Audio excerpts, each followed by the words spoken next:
পানিপথের যুদ্ধ ভারতের ইতিহাসে একাধিক পরিবর্তনের সূচনা করেছে।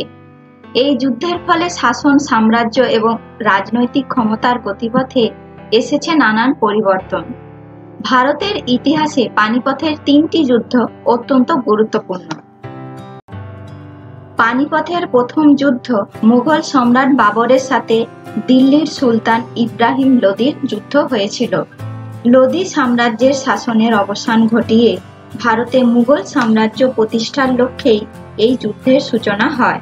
এই যুদ্ধে বাবর তার কৌশলগত দক্ষতা ও তার বীরত্ব সুনির্দিষ্ট দক্ষ সেনাবাহিনীর দ্বারা লোদি সাম্রাজ্য পরাজিত করতে সক্ষম হয়। পানিপথের প্রথম যুদ্ধে লোদি বংশের শাসনের অবসান ঘটিয়ে ভারতে বাবর মুঘল সাম্রাজ্যের ভিত্তি স্থাপন করেছিল। পানিপথের দ্বিতীয় যুদ্ধ ভারতের ইতিহাসে একটি গুরুত্বপূর্ণ ঘটনা। এই যুদ্ধের ফলে মুঘল সাম্রাজ্যের পুনর্নির্মাণ ও স্থায়িত্ব নিশ্চিত হয়েছিল। এটি আকবরের সেনাবাহিনী এবং হেমু নামে পরিচিত হেমচন্দ্র বিক্রমাদিত্য নামে এক সেনাপতির মধ্যে সংগঠিত হয়েছিল।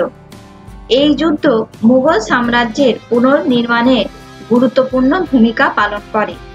এই যুদ্ধে আকবরের সেনাবাহিনী হেমুকে পরাজিত করে তাকে বন্দী বানায় এবং দিল্লি ও উত্তর ভারতে পুনরায় মুঘল সাম্রাজ্যের আধিপত্য প্রতিষ্ঠা করে। পানিপথের তৃতীয় যুদ্ধ, যা ভারতীয় ইতিহাসের পাতায় একটি গুরুত্বপূর্ণ এবং রক্তক্ষয়ী অধ্যায়। পানিপথের তৃতীয় যুদ্ধের কয়েকটি গুরুত্বপূর্ণ কারণ হল মোগল সাম্রাজ্যের পতন, মারাঠা সাম্রাজ্যের উচ্চাকাঙ্ক্ষা, আহমদ শাহ আবদালির ভারত শাসনের আকাঙ্ক্ষা, ধর্মীয় উত্তেজনা ও বিভাজন, আঞ্চলিক ক্ষমতার দ্বন্দ্ব ইত্যাদি। পানিপথের তৃতীয় যুদ্ধের মূল কারণগুলি ছিল মারাঠা সাম্রাজ্যের উত্তরমুখী বিস্তার এবং এর ফলে স্থানীয় ইসলাম শাসকদের অসন্তোষ, আহমদ শাহ আবদালির সাম্রাজ্যবাদী আকাঙ্ক্ষা ও মারাঠাদের প্রভাব হ্রাস করার চেষ্টা, ধর্মীয় ও রাজনৈতিক বিভেদ এবং আঞ্চলিক ক্ষমতার দ্বন্দ্ব। এই সমস্ত কারণগুলি একত্রিত হয়ে একটি বড় আকারের সামরিক সংঘাতের সৃষ্টি করে।